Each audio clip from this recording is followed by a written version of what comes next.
वक्त कितना भी बुरा हो, यह दो बातें हमेशा याद रखना।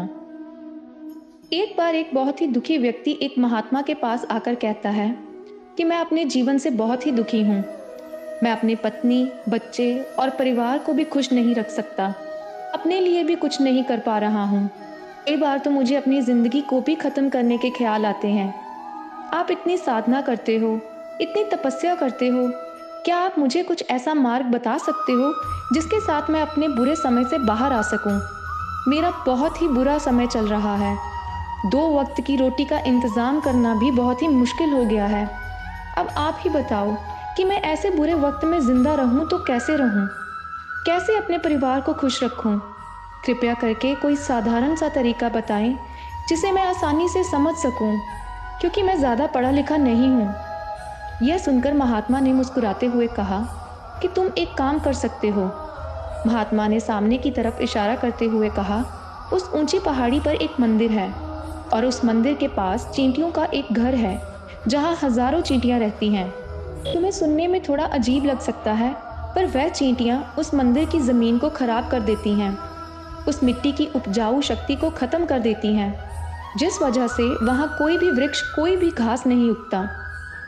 तुम मेरा एक काम करो, उसके बाद मैं तुम्हारे सवालों का जवाब दूंगा। तुम 7 दिन तक रोज उस पहाड़ी पर जाओ और उन चींटियों के घर को तहस नहस कर दो, उसको तोड़ दो। जब भी तुम्हें मंदिर के पास कोई चींटियों का घर दिखे तो उसको वहीं तहस नहस कर देना। पर याद रहे, घर को तोड़ते समय कोई भी चींटी मरनी नहीं चाहिए। इस बात को समझने की कोशिश करते हुए वह नौजवान वहां से चला गया, पर उसे कुछ समझ नहीं आया कि महात्मा ऐसा क्यों करवा रहे हैं। वह उन चींटियों पर अन्याय कर रहे हैं, उनका घर तोड़वा रहे हैं, उनको नुकसान पहुंचा रहे हैं। आखिर कौन महात्मा ऐसा करेगा? पर फिर भी उस महात्मा की बात मानते हुए वह अगले ही दिन उस पहाड़ी पर जाना शुरू कर देता है। जब वह पहले दिन पहाड़ी पर पहुंचता है और देखता है कि बहुत सारी चींटियां अपना भोजन जुटाने में लगी हुई हैं। चींटियां एक कतार में चल रही हैं और अनाज के छोटे छोटे दाने इकट्ठे करके अपने घर में ले जा रही हैं। यह देखकर पहले तो उस नौजवान का मन कमज़ोर पड़ गया। उसने सोचा, ये इतनी मेहनत करके अपना घर भर रही हैं और मैं उनका घर तबाह कर दूंगा तो उनको कितना बुरा लगेगा। पर फिर उसने महात्मा की बात याद करके उस घर को तोड़ना शुरू कर दिया। उसके इस तरह करते ही चींटियों में हाहाकार मच गई। वह इधर उधर दौड़ने लग गईं। अब तक जो कतार में चल रही थी वह सब बिखर गईं और इधर उधर अपनी जान बचाने के लिए दौड़ने लगीं। थोड़ी देर में घर टूट गया और सारी चींटियां इधर उधर छुपने के लिए भाग गईं। यह करने के बाद वह नौजवान दुखी मन के साथ वापस अपने घर आ गया। उसका मन बड़ा परेशान था, दुखी था, पछतावे के साथ भरा हुआ था। फिर रात को उसने अपने बिस्तर पर लेटे लेटे सोचा कि अब तो चींटियों का घर तबाह हो ही चुका है, अब वहां वापस जाने का कोई फायदा नहीं। कि महात्मा ने चींटियों का घर तहस नहस करने को कहा था, जो मैं अब कर चुका हूँ। पर कुछ सोच के उसने अगले दिन से फिर से जाने का फैसला किया और अगले दिन उठ के वह सुबह सुबह फिर से उस पहाड़ी पर पहुंच जाता है। पहाड़ी पर पहुंच के वह उसी जगह पर पहुंच जाता है जहां पिछली सुबह उसने उस घर को तहस नहस कर दिया था। वह यह देखकर हैरान हो जाता है कि उन चींटियों ने फिर से अपना घर उसी जगह पर बना लिया था और वहां फिर से अपने घर के लिए सामान इकट्ठा करने में लगी हुई थी। वह आदमी यह देखकर कहने लगा कि चींटियां कितनी पागल हैं। उनको पता भी है कि कल ही उनका घर इसी जगह पर तबाह किया गया था और उसी जगह पर उन्होंने अपना नया घर भी बना लिया। यह सोचकर वह आदमी हंसने लगा और उसने उन चींटियों का घर फिर से तबाह करना शुरू कर दिया। फिर से उन चींटियों में हलचल मच गई और थोड़ी देर में चींटियां अपनी जान बचाने के लिए भागने लगीं। कुछ ही देर में उनका घर फिर से नष्ट हो गया और वह आदमी संतोष की भावना से कहने लगा, इस बार तो मैंने पूरी तरह घर को तबाह कर दिया है। अब तो ये चींटियां यहाँ अपना घर बना ही नहीं सकेंगी। इसलिए जाने से पहले उसने उस घर पर ठंडा पानी भी डाल दिया, जिससे वह चींटियां फिर से अपना घर न बना सके। इस तरह वह अपना कर्म पूरा करके वह नौजवान फिर से अपने घर वापस आ गया। आज रात सोने से पहले वह नौजवान फिर से यही सोच रहा था कि क्या महात्मा ये सही करवा रहे हैं? क्या किसी का घर तबाह करना किसी सिद्ध पुरुष को शोभा देता है? क्या पता वह महात्मा सिद्ध पुरुष है भी या नहीं? क्या वो मुझे बेवकूफ़ तो नहीं बना रहे? पर फिर उसने फैसला किया कि मैं पहले अपना काम पूरा कर लूं। उसके बाद ही पता चलेगा कि महात्मा मेरे से ऐसा क्यों करवा रहे हैं। यही सोच के वह रात को सो जाता है। अगले दिन सुबह उठ के वह फिर से उसी पहाड़ी की तरफ निकल लेता है। पहाड़ी पर पहुंच के वह उसी जगह पर पहुंचता है जहां उसने चींटियों के घर को तबाह कर दिया था। और आज वह देखकर खुश हो जाता है कि वहां कोई भी घर नहीं था। सारी चींटियां वहां से चली गई थी। अब उसने सोचा कि अब मेरा रोज रोज आने का कोई मतलब नहीं, क्योंकि चींटियां तो यहाँ से जा चुकी हैं। उसने सोचा कि महात्मा ने मुझे 7 दिन बाद आने के लिए कहा था, पर आज तो तीसरा ही दिन है। अब बाकी 4 दिन वापस आने का क्या फायदा होगा। यह सोच के उसने फैसला किया कि यहाँ से सीधा वह महात्मा के पास ही जाएगा और उनको ये सारी खबर देगा। पर जब वह वापस मुड़ के उस महात्मा की कुटिया की तरफ जाने लगा, तब अचानक ही उसकी नज़र वहाँ ही एक और घर पर पड़ी, जो कि चींटियों का ही बनाया हुआ था। और अब चींटियां नए घर में रहने लग गई थी। यह नया घर उनके पुराने घर से थोड़ी सी दूरी पर था। और जब उस नौजवान की नज़र उस घर पर पड़ी तो उसने सोचा शायद महात्मा को पता था कि यह चींटियां अपना घर बदल के किसी और जगह पर बना लेंगी, इसलिए उन्होंने मुझे 7 दिन बाद आने के लिए कहा था।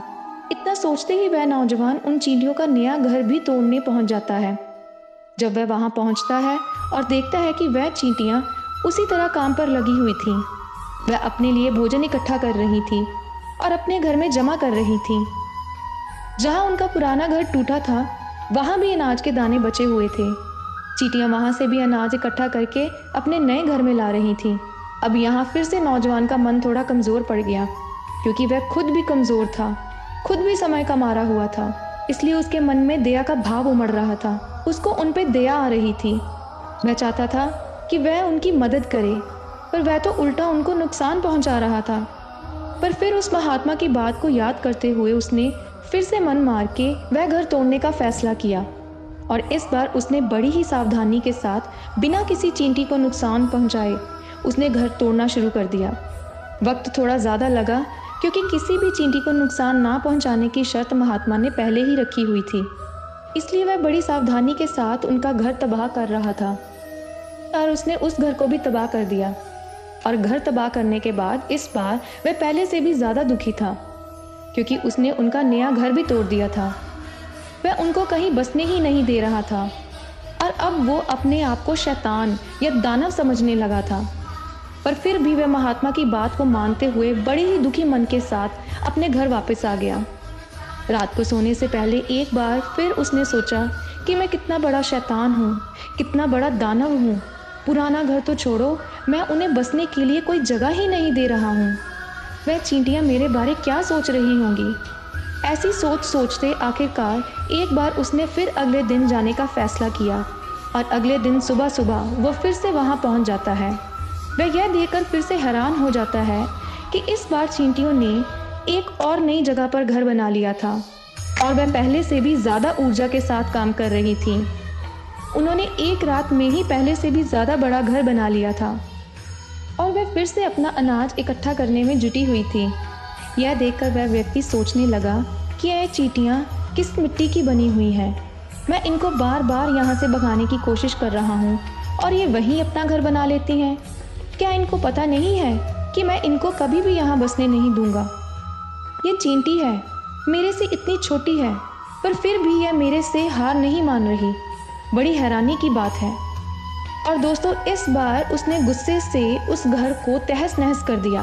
पर इस बार तहस नहस करते कुछ चींटियाँ वहीं मर गईं, कुछ उसके पैरों के नीचे कुचली गईं।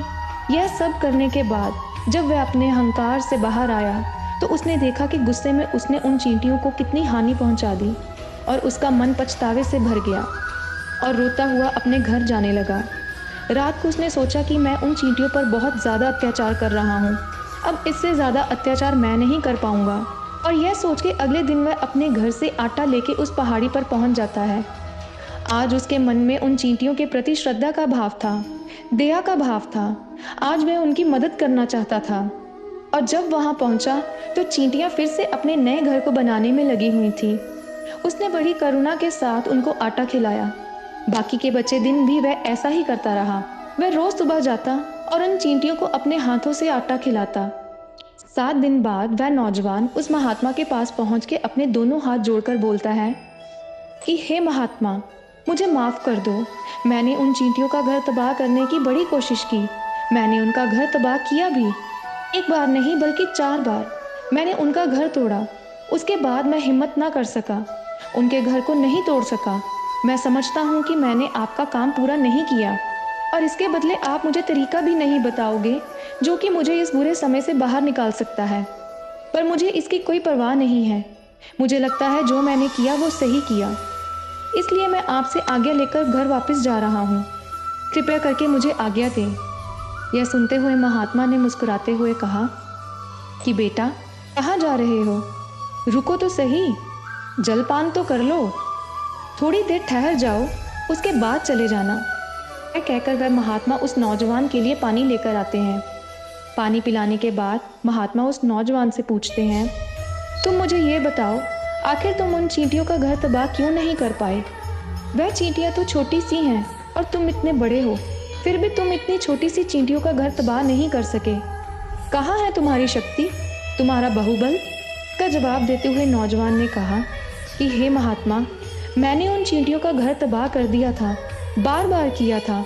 एक बार तो मैंने गुस्से में आकर उन चींटियों को हानि भी पहुंचा दी थी, पर जिस दिन मैंने उनको हानि पहुंचाई उसी दिन मुझे लगा कि मैं क्यों हानि पहुंचा रहा हूं, क्यों उनको इतनी तकलीफ दे रहा हूं, और उसी दिन से मैंने उन्हें हानि पहुंचाने की बजाय, नुकसान पहुंचाने की बजाय उनकी सहायता करनी शुरू कर दी।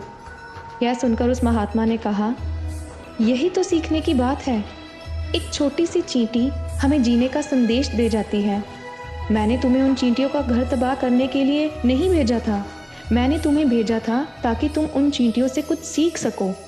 महात्मा ने मुस्कुराते हुए कहा कि बेटा, पहली सीख जो तुम इन चींटियों से ले सकते हो कि तुमने कितनी ही बार उनके घर को तोड़ने की कोशिश की, कितनी बार यत्न किए कि उनका घर तबाह हो जाए, पर वह हर बार अपना नया घर बना लेती थी। उन्होंने कभी भी हार नहीं मानी। अगर वह हार मान लेती तो वह चींटियां तुम्हें वहां दोबारा ना मिलती। जीवन सरगर्मी का नाम है, पर हम मनुष्य 1-2 बार हार मिलने पर ही टूट जाते हैं, हताश हो जाते हैं और जीवन में फिर कोई कोशिश ही नहीं करते। और कुछ लोग तो अपनी ज़िंदगी को ही ख़त्म करने का फैसला ले बैठते हैं। पर जानवरों में तुमने एक बात देखी होगी कि वे अपना जीवन कभी भी खुद ख़त्म नहीं कर सकते। तुमने कभी नहीं सुना होगा कि किसी जानवर ने आत्महत्या कर ली, चाहे वह जानवर कितना ही भूखा क्यों ना हो, कितना ही दुखी क्यों ना हो, पर वह अपने जीवन के लिए हमेशा संघर्ष करता रहता है।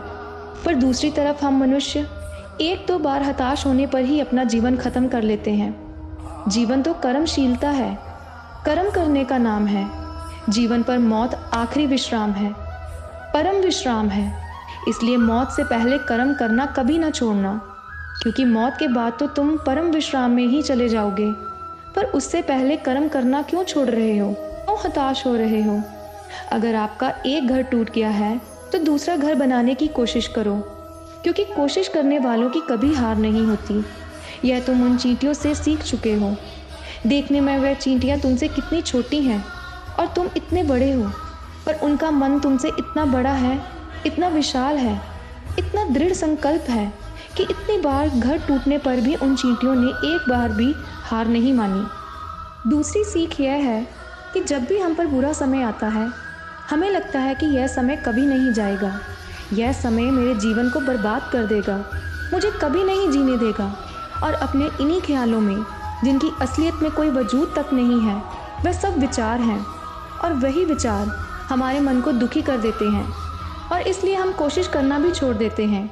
पर तुम खुद सोचो कि बार बार प्रकृति हमें हानि पहुंचाएगी, नुकसान पहुंचाएगी, कब तक पहुंचाएगी? पर अगर हम बार बार फिर से उठ के फिर से नई कोशिश करते रहेंगे तो प्रकृति भी हमारे सामने घुटने टेक देगी और वो भी एक दिन हमारे ऊपर दयावान हो जाएगी, कृपालु हो जाएगी और वह हमें सब कुछ देने लगेगी जिसकी हमने कभी कामना की थी। तुमने खुद देखा है कि तुम उन चींटियों को तबाह करने गए थे, पर बाद में तुम खुद ही उन चींटियों को आटा और अनाज देने लगे। तुम ही उन पर कृपालु हो गए। ऐसा क्यों हुआ? कि तुमने देखा कि वह चींटियाँ हार ही नहीं मान रही थीं। इसी तरह अगर आप भी कभी अपने जीवन में हार नहीं मानोगे तो एक ना एक दिन प्रकृति आपको वो सब कुछ देगी जो आप अपने जीवन में पाना चाहते थे। इसलिए यह बात हमेशा याद रखना कि मेहनत करते जाओ, कर्म करते जाओ। एक ना एक दिन यह प्रकृति आपको आपके उस कर्मों का फल ज़रूर देगी।